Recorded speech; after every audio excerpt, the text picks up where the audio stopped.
What's up, guys? Chris Hayre with you on a brand new episode of Chargers Weekly. Coming up a bit later, Eli Drinkwitz, the head coach of Missouri football, going to join me to talk Larry Rountree III.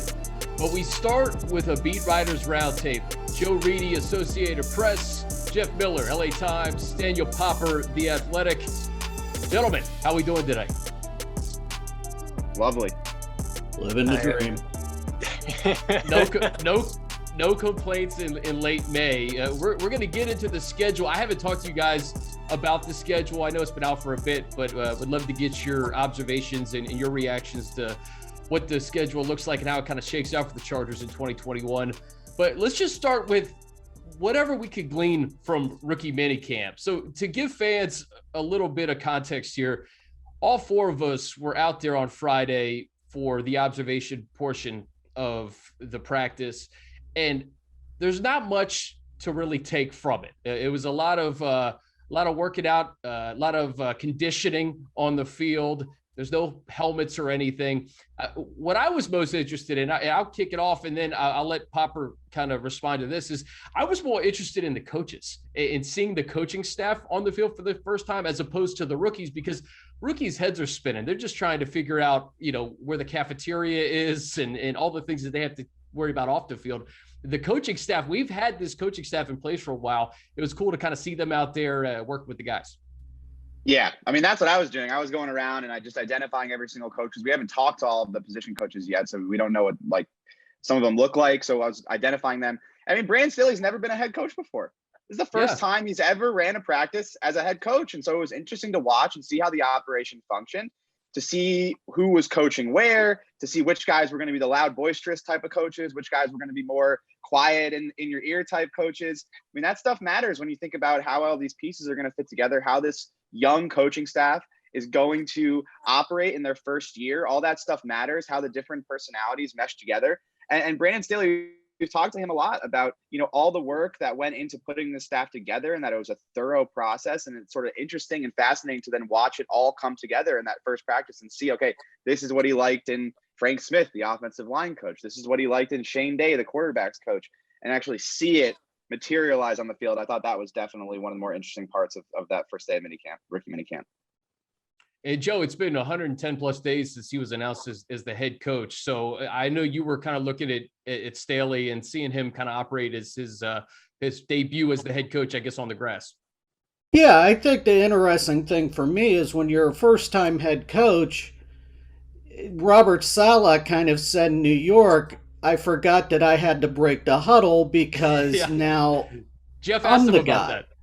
Yeah. Staley hasn't had that yet, but when you're a head coach and you're going to different areas, or do you just stand in the middle of the two fields, taking it all in, as I've seen some head coaches do, just how do you react? He said he went to something familiar first to secondary and then went to all the different position groups to kind of see how everything was going. Let's face it, rookie minicamp, if we can put this in as basic terms as possible, it's like college orientation.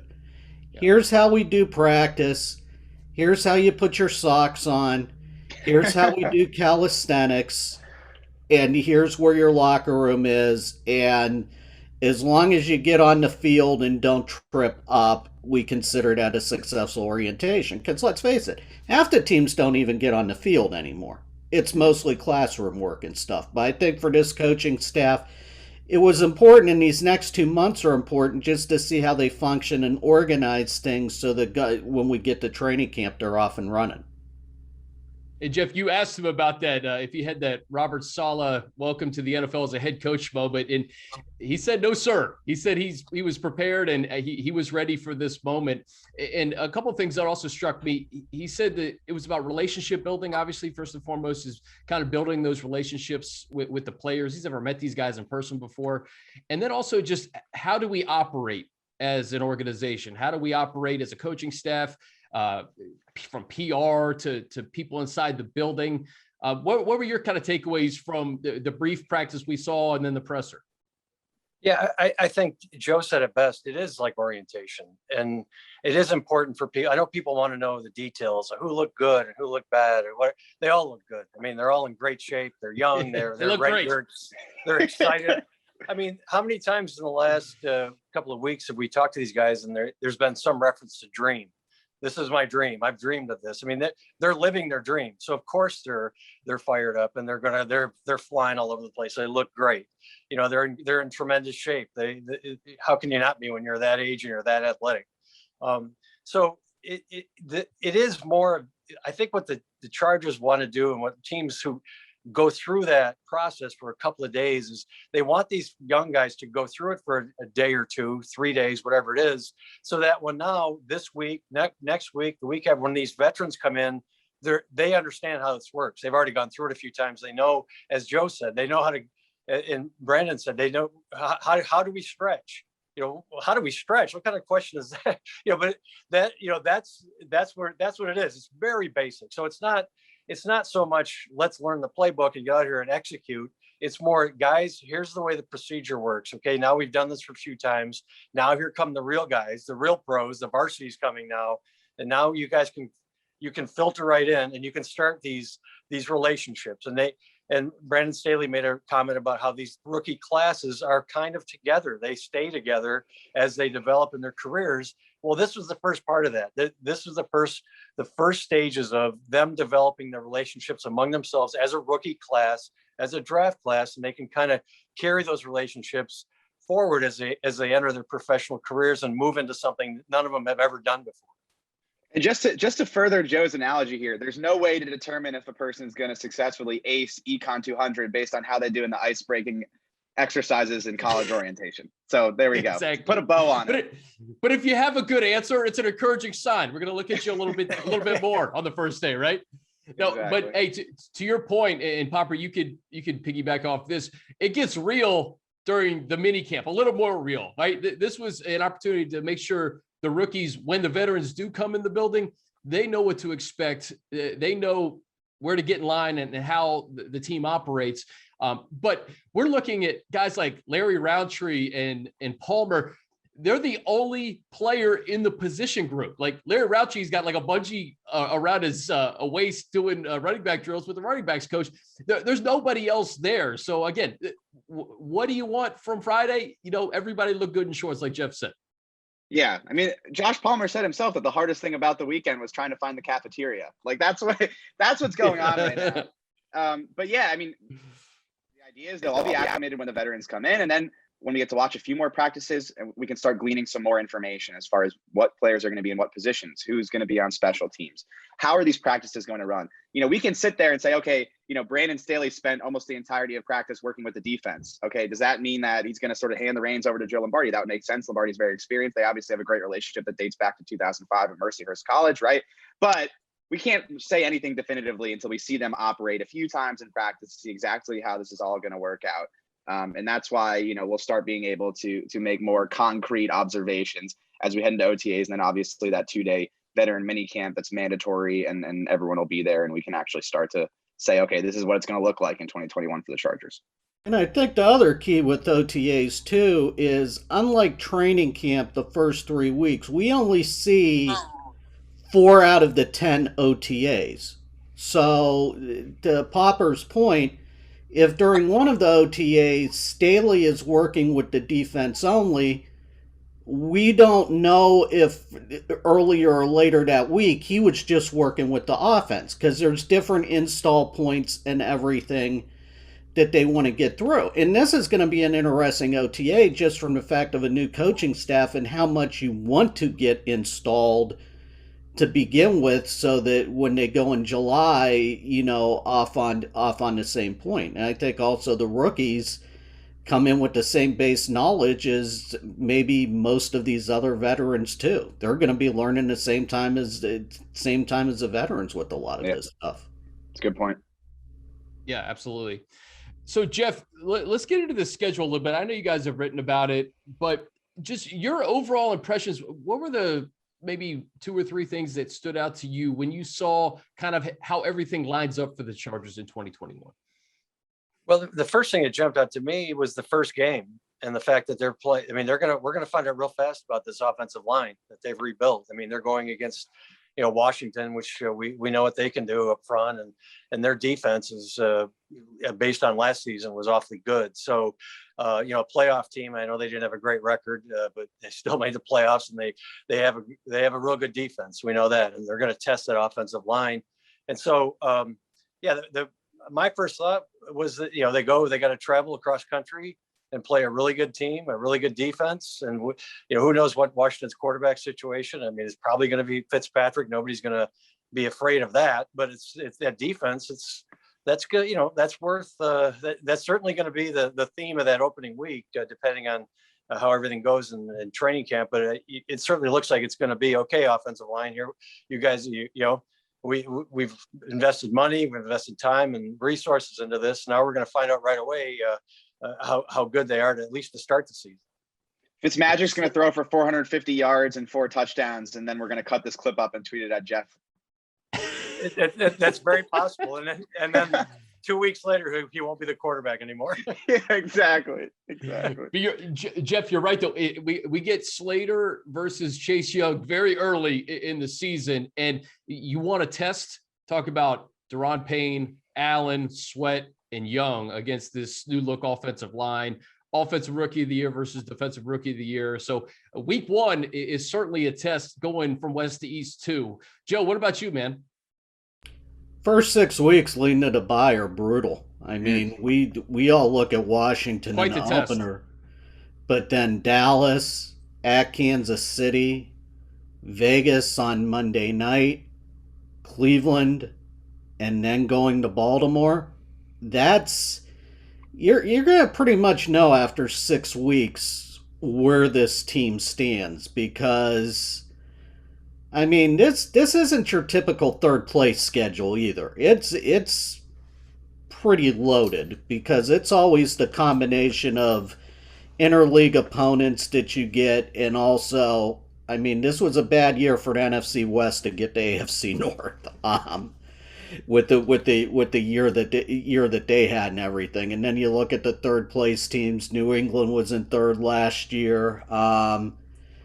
Houston, maybe a little bit of a layup, but we really don't know at this Revenge point. game for Tyrod Taylor, though? Could be. We don't know if Deshaun Watson's going to be there, but we also don't know if Reliance Stadium's going to be burned to the ground by then with everything that goes on with that organization. So that game is December 26th too. I mean, we got a lot of season before we get to the Houston Texans. Right. But I think the thing that really jumped out for me too, 3 primetime games and at home for this team.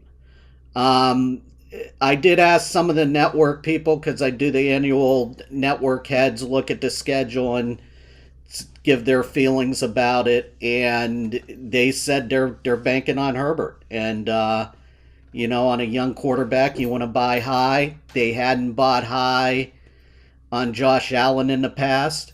They bought a little bit high a year ahead of schedule on Baker Mayfield, but they think, with the LA market and everything, 3 primetime games and all at home is pretty good, and it's going to be a pretty good showcase for this franchise.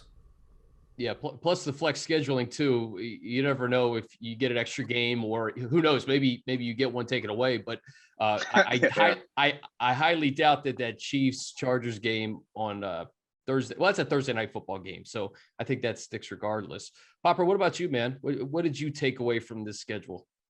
Yeah, these guys hit a bunch of big ones. My number 1 was 3 primetime games, and like Joe alluded to, I mean, that is just totally leaning into the stardom of Justin Herbert. And this kid has star power. Like, let's be real. He's very exciting to watch play football, I can say from experience. And so it's really intriguing that the NFL is acknowledging that and giving Chargers fans 3 primetime games at home. The interesting thing with it is, okay, obviously there's a lot of uncertainty about what SoFi Stadium is going to look like. That is a storyline that's hovering above the franchise. And you've got, 2 sizable fan bases in terms of opposing fan bases coming into SoFi between the Raiders and the Steelers. So what does it look like? I think that's going to be a fascinating part of these night games that we haven't touched on yet. Joe mentioned the first 6 games of the schedule. Let's go all the way through week 11. They got the bye in week 7, but the 4 games after the bye are not easy. You got to host Bill Belichick, right? We know exactly what Bill Belichick can do based on what happened in that Patriots-Chargers game last year. You don't expect that to happen again, but this guy is going to come in with his team very prepared. And then you got, the Eagles game and in Philadelphia, never an easy trip across the country. And then you host the Vikings. The Zimmer defense is always going to be great. And then you got the Steelers defense, who had one of the best defenses in the league. Obviously, lost a couple pieces in Bud Dupree and Steven Nelson, but still a really, really good team, especially if Ben Roethlisberger turning around. So you look at the first 11 weeks of the season, it's like, good grief. Like it's a challenge right away. I think we're going to know, like Joe said, exactly what this team is after the first 6 weeks of the season. And we're certainly going to know through those first 11 weeks. The other thing is, having gone through another schedule release now, like the Chargers, you're never going to see the Chargers schedule come out and be like, wow, they got an easy break this year, just because the AFC West is going to be good every single year. I mean, anytime you're playing the Chiefs twice, it's going to be a tough schedule. And I think that's something that I'm starting to realize is like, even if you're playing a worse division, even if you finished in 3rd or 4th in the division or playing some easier teams in that part of the schedule, I mean, the AFC West is going to come at you every single year. And, at the top of that division is the Chiefs. So those are my takeaways. Yeah, and Joe made the point. The AFC North obviously tough. Even the NFC East, it was the worst division in football last year. You still have some tough opponents.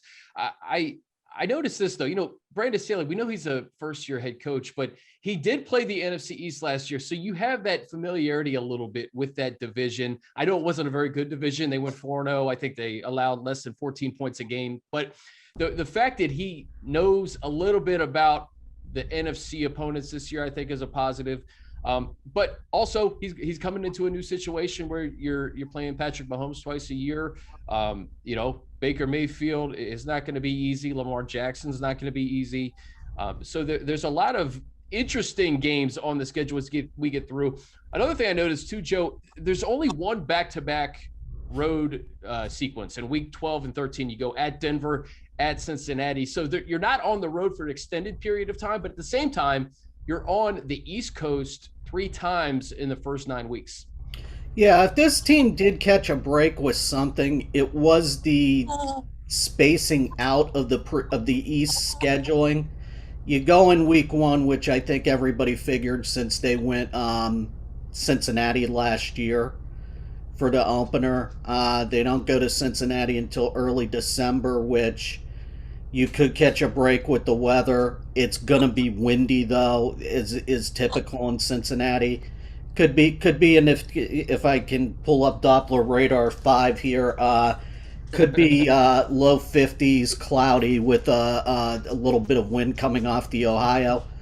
But Philly they get earlier. I mean, that is the one thing. It's not like they're taking a December trip to Buffalo, where last year that wind in Buffalo was just... Or Kansas City, Joe. First time they're not going to Kansas City in December since 2016.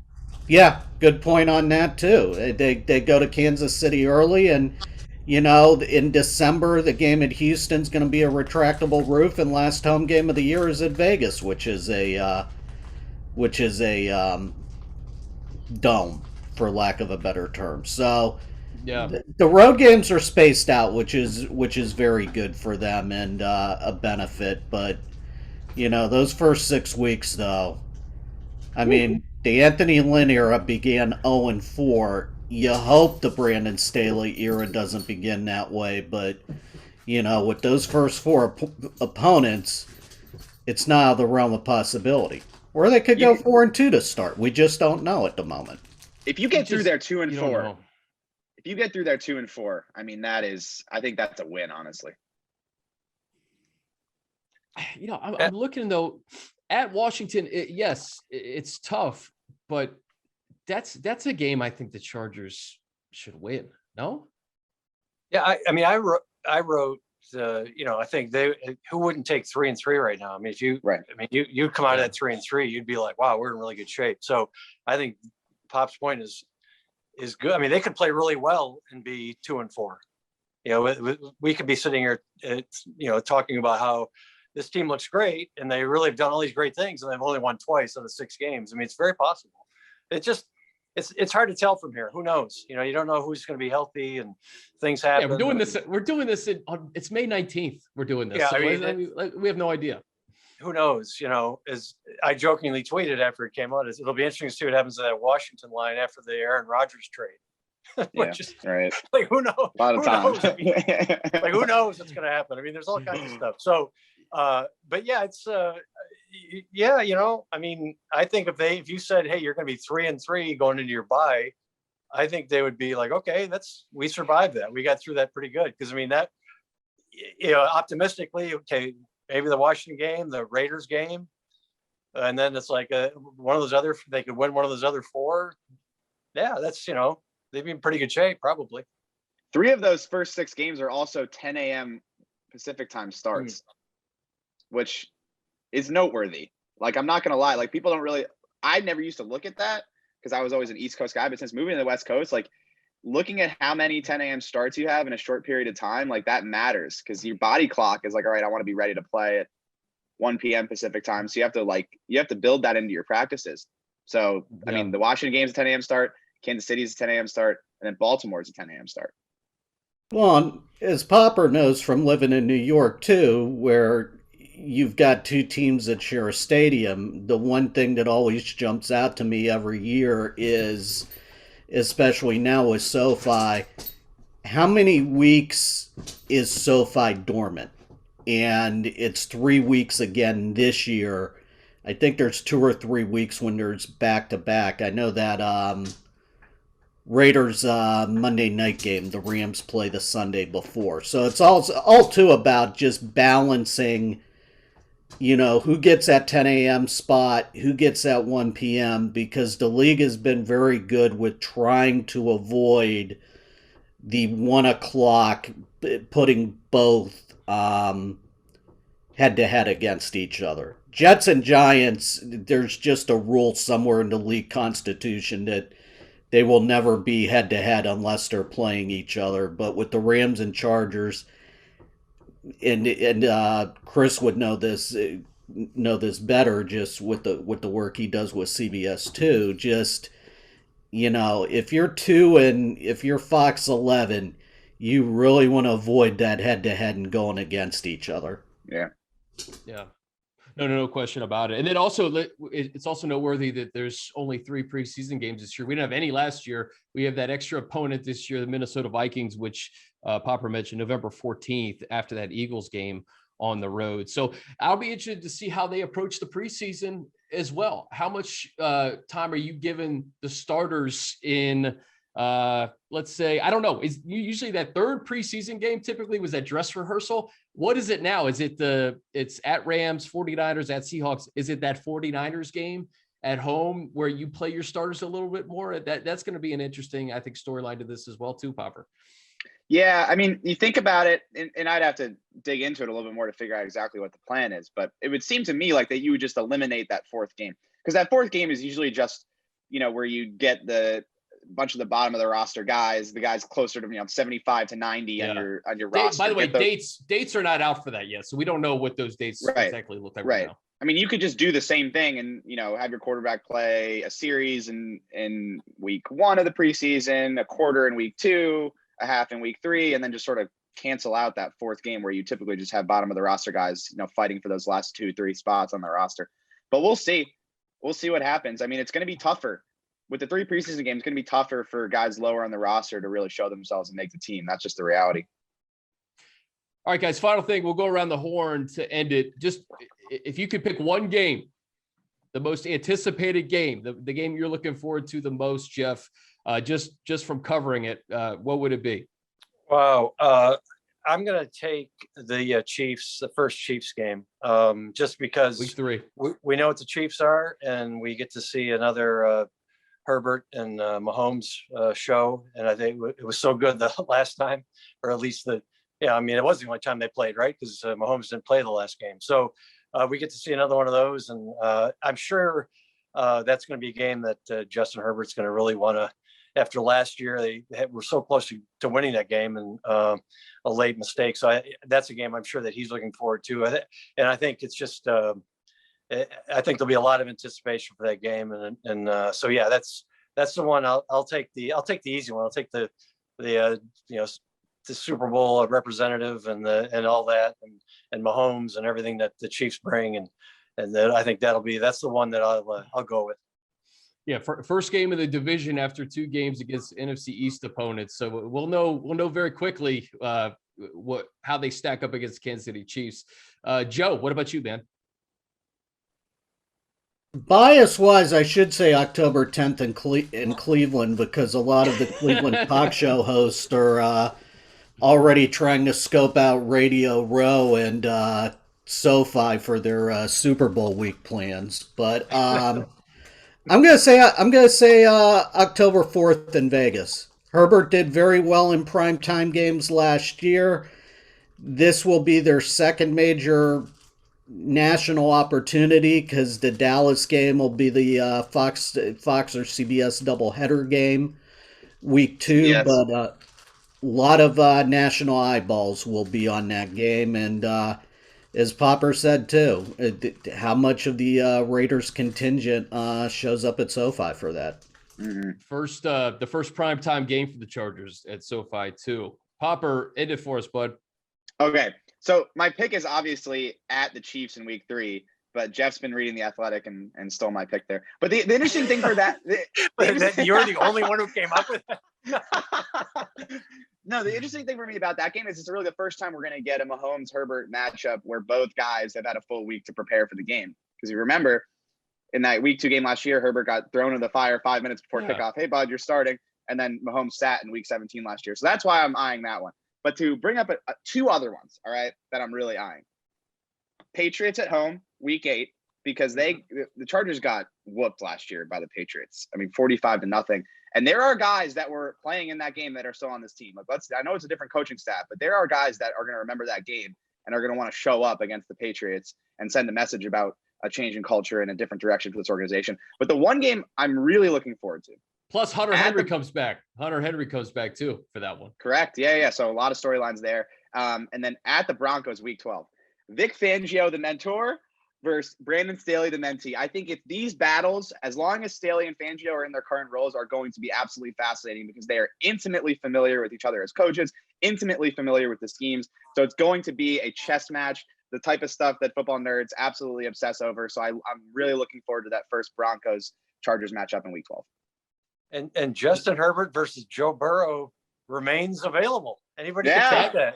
We need a fifth person to take that one. That's still on the board, and I wasn't even going to take that one. I say week 1 because of the old offensive line versus defensive line matchup. I'm fascinated by seeing this new look O-line against like one of the best defensive lines of football right off the bat, and then you have the Rashawn Slater, Chase Young, Justin Herbert, Chase Young storyline. And it's that first game. You know, everybody's anticipating what this team and this roster is going to look like, how Coach Staley's going to manage a game. So we get all those answers on September 12th. Plus, the Chiefs game on Thursday Night Football, week 15, that's still on the board too. And that's a game where, 3 years ago, these guys played at Arrowhead, week 15, Thursday Night Football. And we all know the result. Mike Williams, 3 touchdowns and that 2-point conversion. So I appreciate you guys joining me. Joe Reedy, Associated Press, Jeff Miller, LA Times, Daniel Popper, The Athletic. We'll do it again soon. Appreciate it. All right, very pleased to be joined by the head coach of the Missouri Tigers. Eli Drinkwitz joins me. Hey, Coach, I appreciate your time. Why don't we just start with this? Take me back to a few weeks ago. I think it was a Saturday when Larry Rountree was drafted by the Chargers. Man, I was so excited. We talk about in our program chasing 2 dreams, a life with football and a life outside of football. And these guys have this great God-given ability to play this game at a high level. And their dream is to play in the NFL. And so for them to have the realization of that dream in that moment, it's just such a special thing. And not only for him, but his parents and his support group and in our program. And we were extremely proud for him. And then, you dive into the fit. I think he's going to be a tremendous fit out in LA with this football club. And I know he'll team well with Justin Herbert and the rest of those talented football players he's got out there. But he'll be an excellent football player for that program for a long time. You talk about the fit. Obviously, Justin Herbert under center, but the Chargers, they draft Rashawn Slater in the first round, a young left tackle. They've kind of retooled the entire offensive line. So you talk about the situation you get drafted into. Sometimes it's not about if you get drafted in the first, second, fifth, sixth round. It's kind of the fit with the team. And I think Larry fits very nicely in that running backs room. Yeah, we talk about even with those guys is all you're looking for is an opportunity, and what you do with that opportunity is between you and God. And Larry's got a tremendous opportunity in front of him. He's going to be a tremendous asset for both that left tackle and for Justin to take the pressure off of them as far as having to throw the football and protect. He's a guy that can get the tough yards. It's not always pretty when you hand him the football as far as the blocking scheme, but he's going to make sure it's a positive play. And he's just got a great smile and personality, and he's going to be an excellent person in the locker room for those guys to lean on. Was voted team captain by his peers for us, and just a guy that was a joy to be around. That was my next question. He was named team captain his senior year. Why do you think he was selected as a team captain? I think anytime you're voted by your peers to be team captain, it's a reflection of your work ethic and really who you are as a person and how they respect the way your game is on the field, but what also your game is off the field. And he's one of those guys that does both of those. So if it wasn't for Mizzou legend Brad Smith, the quarterback, Larry would be the all-time leading rusher at Missouri. I don't know if you could just, for our viewers and our listeners, put that into perspective, what Larry was able to accomplish there in a school with such a rich tradition of football. I mean, anytime you're the best to ever do it, or have the best stats to ever do it, that's pretty special. They've been playing football for a long time here at the University of Missouri, and for that running back, for him to have that many yards, and obviously Brad Stevens did it in a different style and a different position, but for Larry to have that is something that they're not going to be able to take away from him for a very long time, and it just speaks to the character, work ethic, but also toughness. I mean, you're talking about a guy who played in 10 SEC games, had 34 carries versus Kentucky, and then turned around the very next week and did it again. And so this guy is very durable. He's got tremendous work ethic, but the team matters to him, and he's committed to that team process, and he's going to lay it on the line every week for him.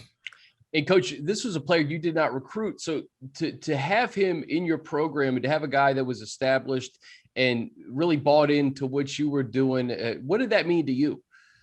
Well, I mean, obviously for me personally, it was a point of pride, and just being able to build that relationship with Larry and be able to connect with him and get that response from him for him buying into our team goals. But, it also speaks to him and how much success he's going to potentially have at the next level, because he's able to buy into what your head coach, Coach Staley's preaching, and he's going to be a great ambassador from the coaching staff to the locker room. And it's more than just playing running back at the next level. We're talking about special teams, being that selfless teammate. In his introductory press conference with the media, Larry talked about the fact that he used to play special teams. He's not afraid of it.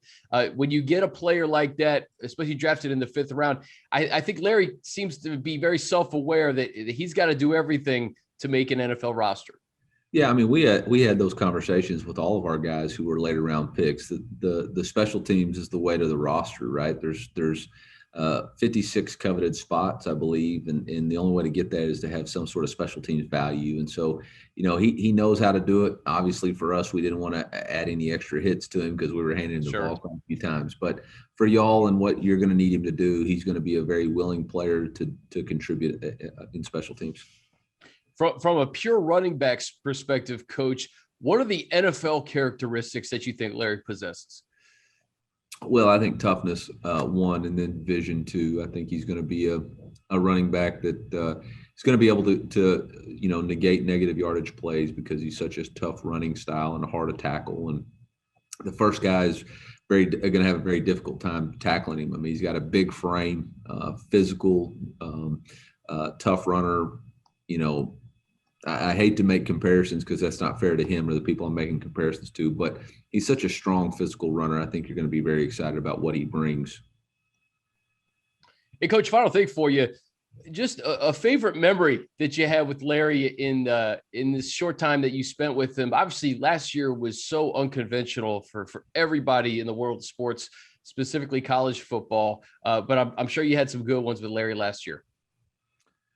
I think about the touchdowns he scored against Kentucky. I think about the win versus LSU. I think about the 4-minute offense against South Carolina, but probably the best game that he had for us.